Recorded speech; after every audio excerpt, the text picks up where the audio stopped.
Et si l'Afrique venait de lancer l'arme secrète qui menace l'ordre occidental? Ce n'est pas une théorie du complot. C'est devenu une réalité qui, ces derniers mois, trouble le sommeil des stratèges à Washington comme à Paris. Tout a basculé avec la déclaration choc du capitaine Ibrahim Traoré. L'Afrique n'est plus la cour arrière de personne. Prononcés à Ouagadougou, ces mots résonnent comme un coup de tonnerre. Après des décennies d'ingérence, le Burkina Faso brise la soumission. Le temps de la permission est révolu. Place à une autonomie totale, affichée et calculée. Mais le plus impensable s'est produit. Le Burkina Faso a scellé une alliance avec la Corée du Nord. Ce partenariat, vu comme un interdit absolu par l'Occident, bouleverse la donne géopolitique. Il ne s'agit plus seulement de diplomatie, mais d'un acte de rupture où la survie d'une révolution africaine est en jeu. En s'inspirant de la résilience nord-coréenne, Traoré veut rendre toute intervention, politique ou militaire, trop périlleuse pour les puissances étrangères, et saper les fondements de la domination monétaire occidentale. Face à cette audace, Macron Samaano, Amelia, la presse occidentale hésite. Certains médias minimisent les faits, d'autres préfèrent le silence. Pourquoi autant de discrétion? Que veut-on cacher à l'opinion publique mondiale? Est-ce la crainte d'un effet domino où chaque nation africaine exigerait de choisir librement ses alliés sans rendre de compte à Paris ou à Washington? Ce tournant n'est pas un simple épisode isolé. L'ignorer, c'est risquer d'assister passivement à la naissance d'un nouvel ordre mondial, avec des conséquences profondes sur l'économie, la sécurité et l'équilibre global. Pour chaque citoyen, il s'agit aujourd'hui de dignité, de prospérité ou d'un retour forcé à la soumission. Mais comment en est-on arrivé là? Quels calculs secrets et quelles tensions ont précédé cette rupture inédite? Comment un simple fermier burkinabé a-t-il découvert ce que les experts occidentaux s'efforcèrent de taire? Imaginez Bouba, cultivateur à une dizaine de kilomètres de Ouagadougou. Loin des salons de Paris ou de New York, il ne pense qu'à la pluie, à la moisson et à la sécurité de ses enfants. Quand les soldats français sont arrivés, Bouba a cru que la paix était enfin possible. Mais année après année, il a vu le contraire. La violence montait, les villages brûlaient, la peur grandissait. Bouba a vite compris une vérité glaçante. La présence des militaires étrangers n'apportait pas la stabilité, mais entretenait le désordre. Les véhicules blindés français patrouillaient les routes, mais les attaques terroristes ne cessaient pas. Peu à peu, comme beaucoup d'autres, Bouba a vu que cette instabilité n'avait rien d'un accident. C'était une stratégie. Tant que le feu couvait, le pompier français restait indispensable, légitimant sa présence et son contrôle sur le pays. C'est la mécanique de la dépendance. La France, sous couvert de sauvetage, alimentait la crise pour garder la main sur les richesses du Burkina Faso. Ce n'est plus une question de drapeau, mais de néocolonialisme moderne. Aujourd'hui, la domination passe par l'économie, les accords militaires et la capacité à déclencher ou à éteindre la crise selon ses intérêts. L'indépendance n'est aucun mot tant que subsiste la dépendance financière et la tutelle sécuritaire. Ce piège coûte cher. Entretenir la dépendance, c'est accepter la pauvreté, l'insécurité permanente et l'abandon de la souveraineté. Toute l'Afrique de l'Ouest paie ce prix, génération après génération, pendant que l'Occident garantit son accès à l'or, au coton et au marché africain. Le peuple, lui, reste prisonnier d'un système où seuls les autres prospèrent. Mais un jour, tout a basculé. Un jeune capitaine, Ibrahim Traoré, a osé défier Paris. Il a brisé le cercle en prenant une décision que beaucoup pensaient impossible. Ce geste a marqué le début d'une ère nouvelle pour le Burkina Faso. Pour la première fois, la perspective d'une souveraineté réelle s'ouvrait. Mais cette rupture allait attirer de nouveaux dangers et offrir une chance inédite de changer le destin du pays. Pourquoi rompre avec la France ne suffit-il pas pour garantir l'indépendance? Beaucoup imaginent qu'il suffit de couper les ponts avec Paris pour tout régler. Mais la réalité, c'est bien plus sinueuse, et la tempête qui se lève ne fait que commencer. Quand le capitaine Traoré claque la porte à la France, c'est un séisme diplomatique. Aucun compromis, aucune marche arrière, le message est sans appel. Fini l'armée étrangère, fini le prétexte de la lutte antiterroriste comme couverture pour piller les ressources du pays. Cependant, derrière cette victoire éclatante se cache un piège redoutable. L'histoire africaine est jonchée de dirigeants renversés pour bien moins que cela, car dès que l'ancienne puissance plie bagage, tous les regards se tournent vers la Russie. Moscou accourt avec ses armes, ses conseillers militaires et la promesse d'une aide rapide. L'armée burkinabé retrouve confiance et moyens. Mais partout la même inquiétude grandit. En rejetant l'Occident, ne risque-t-on pas de substituer une dépendance à une autre?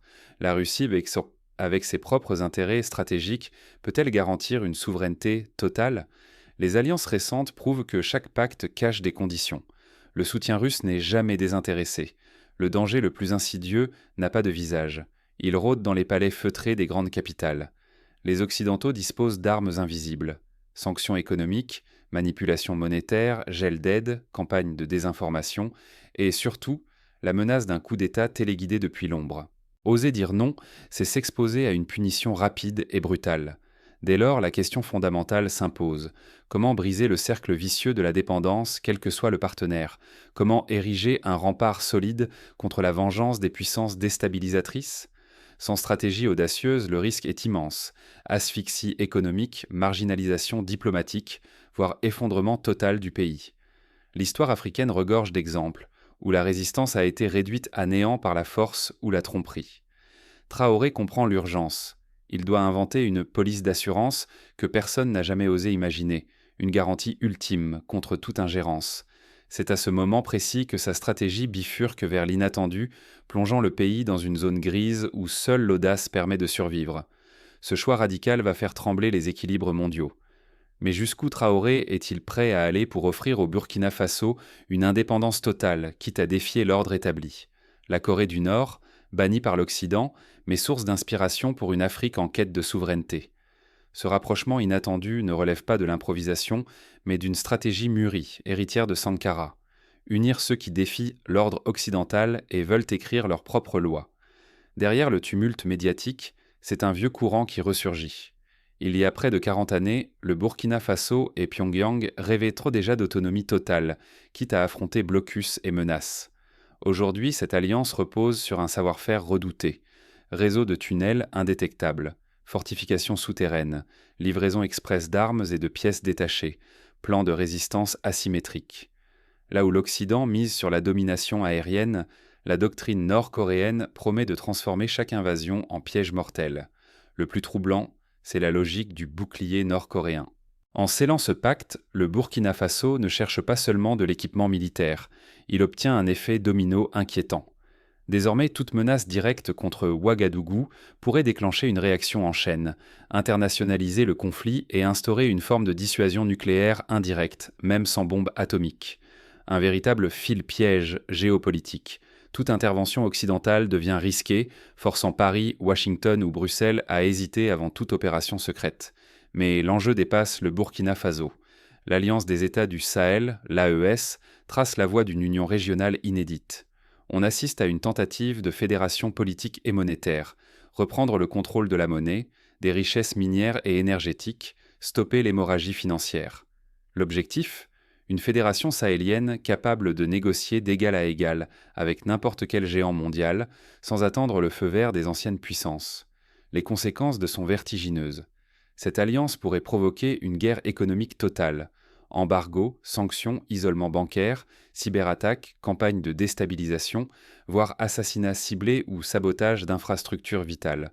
Pourtant, pour la première fois depuis des générations, une brèche s'ouvre, celle d'une souveraineté imposée, où l'Afrique dicte le rythme au lieu de le subir. Mais ce pari peut-il durer? La force militaire et la ruse tactique ne suffiront pas. Le vrai défi commence. Résister au siège économique et médiatique de l'Occident, préserver l'unité populaire et maintenir la cohésion de l'État alors que les pressions s'intensifient. La tension atteint son paroxysme. Chaque décision prise par Ouagadougou pourrait faire basculer tout un continent. Mais l'histoire ne s'écrit jamais sans risque. Quand le dollar devient une arme, comment l'Afrique riposte-t-elle vraiment? Sur le terrain, chaque sanction occidentale frappe les plus fragiles. Buba, cultivateur, voit ses récoltes dépérir, ses enfants réclament des médicaments introuvables. Malik, jeune diplômé, perd son emploi. Les prix flambent chaque semaine. Mais la souffrance se mue en force. L'humiliation aiguise la solidarité. Les marchés s'organisent, les familles coulisses s'entraident, la rue gronde qu'il faut reprendre le contrôle. Face à l'asphyxie, les peuples et leurs dirigeants réagissent. Premier geste de rupture, la création d'une monnaie indépendante, coupant net le lien avec le franc CFA. L'ancien outil de domination s'effondre. La banque centrale locale prend les commandes. Les flux d'exportation échappent à Paris et Washington. Or, coton, uranium, les ressources stratégiques sont nationalisées. La jeunesse s'engage dans l'innovation, invente des applications pour contourner le dollar, relance le troc dans les villages, fonde des coopératives. Mais l'ambition dépasse les frontières. Sous la bannière AES, un super-État s'esquisse. 3 pays unissent leurs économies, mutualisent leurs armées, instaurent une défense commune. Les frontières s'effacent, les routes commerciales renaissent, les universités accueillent des étudiants venus de toute la région. Une génération entière se lève, décidée à bâtir un destin partagé, porté par la conviction que l'Afrique ne sera plus jamais soumise. À chaque avancée, le danger rôde. Le sabotage menace. Coupures d'électricité, cyberattaques, tentatives de corruption. Les marchés mondiaux agitent la menace de l'isolement, de l'effondrement de la nouvelle monnaie, du retour de la famine. Pourtant, la volonté populaire défie la peur. Malgré les revers, la foi dans la dignité retrouvée soude la société. Si la révolution échoue, c'est la misère, l'humiliation, la soumission qui reviennent. Mais si elle réussit, elle offre à l'Afrique un modèle inédit, secoue tout le continent et fait trembler l'ordre financier mondial. Pourtant, une question obsède tous les esprits. Un seul homme peut-il défier la vengeance de l'Empire et changer à jamais le destin de son peuple? Mais l'équilibre reste fragile, car toute victoire attire de nouveaux périls. Les regards du monde convergent vers Ouagadougou, où un choix décisif va sceller l'avenir de l'Afrique. L'exemple du Burkina Faso n'est pas une anomalie isolée. C'est la première secousse d'un séisme qui ébranle les certitudes les mieux ancrées de l'ordre mondial. Ce qui se joue ici dépasse les frontières d'un seul pays, d'un seul continent. C'est la fissure inaugurale dans le mur d'un système que l'on disait inaltérable. Si le Burkina Faso ose aujourd'hui contourner les règles tracées pour lui, c'est bien parce qu'une ère s'achève, celle où l'Afrique devait attendre la permission d'exister. Le rapprochement avec la Corée du Nord, qualifiée de provocation ou de témérité par certains, relève d'une stratégie lucide de survie. S'inspirer d'un État qui, malgré un isolement absolu, a tenu tête à toutes les pressions, c'est refuser la résignation. Ce choix inquiète les puissances établies, car il montre que l'Afrique peut bâtir ses propres outils de défense et ses alliances, à l'écart du regard occidental. Mais cette transformation s'accompagne de périls vertigineux. Rester neutre ou silencieux face à ce tournant, c'est laisser la porte ouverte au retour de l'ancien ordre. Ce serait permettre, encore une fois, que des intérêts extérieurs dictent la marche d'un peuple tout entier. À l'inverse, chaque mot de soutien, chaque geste, même infime, rappelle aux artisans du changement que la vigilance populaire demeure le dernier rempart contre le sabotage. Nulle victoire n'est acquise d'avance.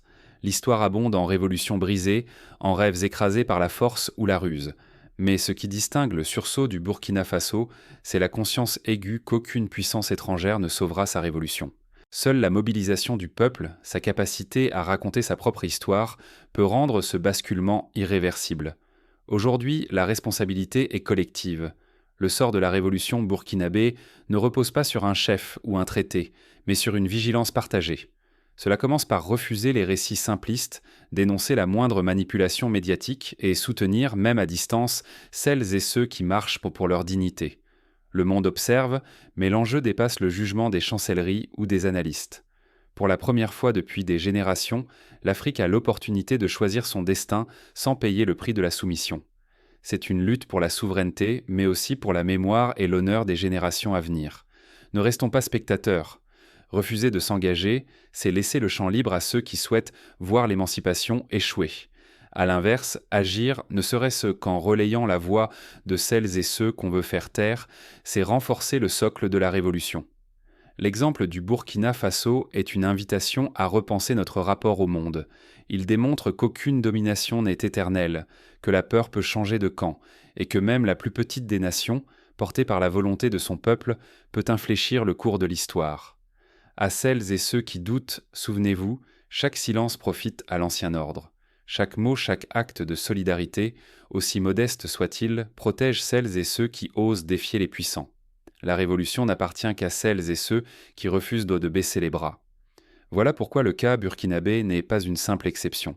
Il incarne l'avant-garde d'un mouvement qui déborde ses frontières. Le monde change et l'Afrique, pour la première fois depuis de nombreuses générations, tient entre ses mains la possibilité d'imposer ses propres règles, de briser la fatalité, d'incarner la dignité. Et pourtant, ce scénario n'est pas sans précédent dans l'histoire mondiale. Pour comprendre à quel point la situation du Burkina Faso est à la fois unique et universelle, il suffit de se pencher sur des exemples historiques marquants. Dans les années 60, l'Algérie a mené une guerre d'indépendance féroce contre la France. Malgré la supériorité militaire de l'occupant, c'est la détermination populaire et la solidarité internationale qui ont permis la victoire. Le peuple algérien a accepté des sacrifices immenses, mais il a prouvé que l'émancipation est possible, même contre des forces apparemment invincibles. Aujourd'hui, le Burkina Faso s'inscrit dans cette même tradition de résistance. La souveraineté s'arrache, elle ne se quémande pas. Un autre parallèle se dessine avec le Vietnam. Lorsque Ho Chi Minh et ses partisans ont défié l'empire colonial français puis l'armée américaine, ils ont transformé la faiblesse en force. Par une stratégie fondée sur la guérilla, la résilience et l'unité populaire, ils ont infligé une défaite à la première puissance militaire mondiale. Le Burkina Faso, en s'inspirant de la doctrine nord-coréenne, pourrait suivre un chemin similaire, forcer l'ennemi à se battre sur un terrain qu'il ne maîtrise pas, où chaque village devient une citadelle, chaque citoyen un résistant potentiel. Ces exemples historiques montrent que le changement de paradigme n'est pas l'apanage des grandes puissances. Les petites nations, quand elles font preuve d'audace et de créativité, peuvent déstabiliser les géants. La clé, c'est l'innovation stratégique. Trouver des alliés inattendus, utiliser la technologie pour compenser la faiblesse matérielle et surtout, mobiliser la population dans une lutte qui transcende l'intérêt individuel. Dans ce contexte, la décision de tourner le dos au franc CFA prend tout son sens. Cette monnaie, héritée de l'époque coloniale, symbolise le contrôle de Paris sur les économies d'Afrique de l'Ouest. Des décennies durant, elle a permis à la France de siphonner la richesse africaine tout en imposant une stabilité monétaire artificielle. Lorsque le Mali, le Niger et le Burkina Faso envisagent une nouvelle monnaie commune, ils s'attaquent au cœur du système néocolonial. Mais créer une monnaie autonome n'est pas un simple acte technique. Il faut garantir la confiance du peuple, bâtir des institutions solides et résister aux attaques spéculatives qui ne manqueront pas de surgir. Prenons l'exemple du Zimbabwe. Dans les années 2000, le pays a tenté de reprendre le contrôle de sa politique monétaire et de ses ressources agricoles. Les sanctions internationales et l'effondrement du dollar zimbabwéen ont plongé la population dans la misère. Mais cette expérience a aussi servi de leçon à d'autres nations. Il ne suffit pas d'exclure la puissance étrangère. Il faut aussi anticiper les répliques économiques, diversifier ses partenaires et s'appuyer sur la diaspora pour maintenir les flux vitaux. Le cas iranien offre également des enseignements précieux. Sous embargo depuis des décennies, l'Iran a développé une économie de résistance. Privé d'accès aux marchés occidentaux, le pays a misé sur l'innovation locale, la substitution aux importations et la multiplication des petits réseaux commerciaux. Aujourd'hui, malgré toutes les sanctions, l'Iran parvient à exporter, à investir dans la recherche et à résister à la pression extérieure.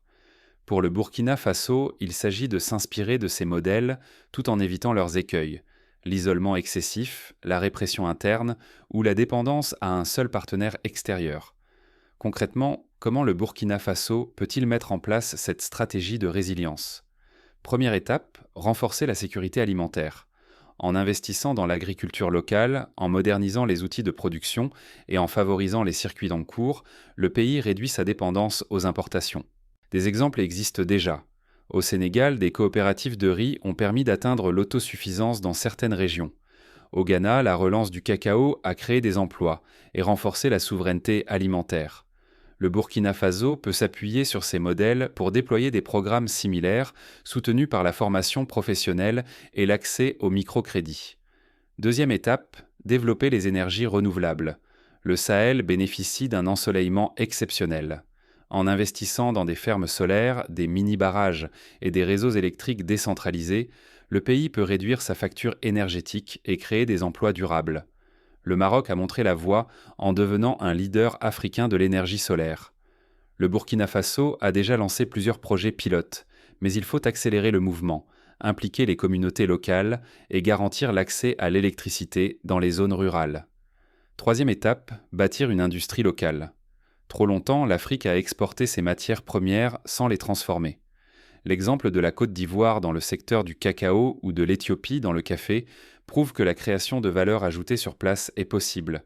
En développant des usines locales de transformation de l'or, du coton ou du sésame, le Burkina Faso peut créer des emplois, augmenter ses recettes fiscales et résister aux fluctuations des marchés mondiaux. Quatrième étape, investir dans l'éducation et la santé. Une population éduquée est la meilleure arme contre la manipulation extérieure. Le Rwanda l'a compris après le génocide. En misant sur l'école, la formation technique et l'accès aux soins, le pays est parvenu à stabiliser sa société et à attirer des investissements étrangers. Le Burkina Faso doit relever ce défi, malgré les pressions budgétaires, en mobilisant la diaspora, les ONG locales et les partenariats avec des pays non alignés. Cinquième étape, diversifier ses alliances. Plutôt que de dépendre d'un seul grand frère, le Burkina Faso peut tisser une toile de partenariat avec des pays émergents, Turquie, Inde, Brésil, Indonésie, Malaisie. Ces nations ont leur propre expérience de la résistance à l'Occident et peuvent offrir des technologies, des financements ou des débouchés commerciaux alternatifs. L'exemple du Vietnam, qui a réussi à équilibrer ses relations avec la Chine, la Russie et les États-Unis, montre qu'une diplomatie agile peut ouvrir des portes insoupçonnées. En parallèle, il faut anticiper la riposte médiatique. L'histoire récente regorge de campagnes de désinformation visant à discréditer les dirigeants africains qui sortent du rang. Patrice Lumumba, Thomas Sankara, Laurent Gbagbo, tous ont été victimes de campagnes de diabolisation orchestrées depuis l'étranger. Pour contrer ce danger, il est essentiel de créer des médias indépendants, de former les journalistes locaux et d'utiliser les réseaux sociaux pour diffuser le récit africain. Le Nigeria, avec ses chaînes de télévision et sa scène musicale, a prouvé que la culture populaire peut devenir une arme d'influence massive. Mais la clé du succès, c'est la mobilisation citoyenne. Sans le soutien du peuple, aucune réforme ne peut durer. Le Burkina Faso doit encourager la création de comités de quartier, de syndicats, de mouvements de jeunesse. L'exemple du printemps arabe montre que l'énergie populaire peut renverser des dictatures, mais aussi que l'absence de structure conduit au chaos. Il faut donc allier spontanéité et organisation, passion et discipline. La révolution burkinabé, pour porter ses fruits, doit aussi s'inscrire dans une logique panafricaine. L'unité fait la force. En unissant ses forces avec le Mali, le Niger et d'autres voisins prêts à rompre avec le néocolonialisme, le Burkina Faso peut peser sur la scène internationale. Cette alliance doit être fondée sur des principes clairs: respect de la souveraineté, partage équitable des ressources, solidarité en cas de crise. L'Union africaine, malgré ses faiblesses, offre un cadre institutionnel à renforcer. Des sommets régionaux, des accords de coopération militaire, des fonds d'investissement communs peuvent donner corps à ce rêve d'unité. Il ne faut pas négliger la dimension symbolique. Le choix des dates, des lieux, des discours compte. Quand Traoré déclare à Ouagadougou que l'Afrique n'est plus la cour arrière de personne, il s'inscrit dans la lignée de Sankara, de Mandela, de Nkrumah. Ces symboles inspirent, suscitent la fierté, donnent à la lutte une dimension universelle. Il faut donc investir dans l'éducation civique, la valorisation de l'histoire africaine, la célébration des héros locaux. Enfin, il est crucial de penser à la transition générationnelle. Les jeunes représentent la majorité de la population africaine. Ils sont connectés, créatifs, souvent frustrés par le manque d'opportunités. Pour éviter la fuite des cerveaux, il faut leur offrir des perspectives: stages, incubateurs d'entreprises, bourses d'études, participation aux décisions publiques. Le Kenya a montré qu'en investissant dans les startups, on pouvait créer un écosystème numérique dynamique. Le Burkina Faso peut devenir un laboratoire d'innovation sociale, à condition d'associer sa jeunesse à tous les niveaux. Face à tous ces défis, la tentation du découragement guette. Les obstacles sont nombreux: pression internationale, sabotage interne, division ethnique, manque de moyens.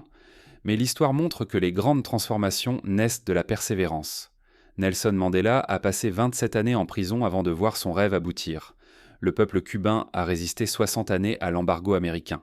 Les Sud-Coréens, jadis aussi pauvres que le Burkina Faso, sont devenus une puissance technologique en 2 générations grâce à la discipline collective et à la vision stratégique.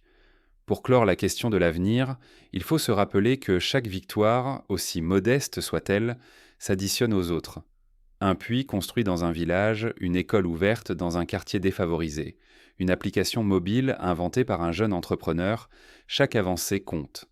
La révolution n'est pas un événement unique, mais une somme de petits actes quotidiens. En définitive, la question n'est plus de savoir si le Burkina Faso peut survivre sans l'Occident, mais comment il peut prospérer en s'appuyant sur ses propres forces. La souveraineté n'est pas un État, c'est un processus. Elle s'entretient, se défend, se construit chaque jour. Le monde observe. L'Afrique, pour la première fois, depuis de nombreuses générations, est en train de redéfinir ses règles. Le Burkina Faso n'est pas un simple cas d'école. Il est le laboratoire d'un futur où la dignité, la justice et la solidarité primeront sur la soumission et la dépendance. À celles et ceux qui doutent encore, souvenez-vous, aucune domination n'est éternelle. Chaque génération a ses héros. Aujourd'hui, c'est au tour du Burkina Faso de montrer la voie. Que chacun, où qu'il soit, apporte sa pierre à l'édifice commun. L'avenir de l'Afrique se joue maintenant, et c'est ensemble que